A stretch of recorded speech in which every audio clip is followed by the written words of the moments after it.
title of this mini podcast is The Agreement Zone. What makes me different? That's a question that popped in one morning. As I mused on it, I got a whole host of answers that people will agree with or want to argue with me about. Then I got one worth talking about. I began answering the question by listing things that most people like that I don't. For example, I'm not a fan of fireworks or Halloween. I didn't laugh at David Letterman or Jay Leno. Monty Python and The Simpsons make me yawn. You can see where my stated preferences are out of the mainstream and could fire up any talk show any day of the week. Now, you're totally normal if you just took the bait and began to disagree with me. Those are differences. Differences can divide us until we find a place where we can all unite. Believe it or not, there is a place where our opinion doesn't matter. We rarely go there. Let's call it the agreement zone. There are no talk shows there, no soapboxes, pulpits, perches, or podia from which to announce your position. In fact, talking isn't allowed. The minute you speak, you're automatically ejected.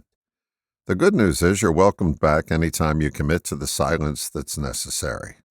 There are no personal opinions allowed in the agreement zone, and you're required to check your intellect and cleverness at the door. What a dull place, may be your response. That's where I'll gently disagree with you. You can expound on what honey tastes like until you burst a blood vessel, but if you've never tasted it, you need to take a spoonful before you speak. Why does everyone agree in the agreement zone?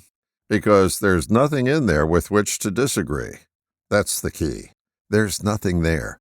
Just endless, peaceful space where you'll never bump into an opinion to disagree with. Not even your own. Many never enter the agreement zone because they either don't know of its existence or they're too busy formulating an argument about untasted honey. Here's a suggestion. Devote a portion of your curiosity to finding the agreement zone.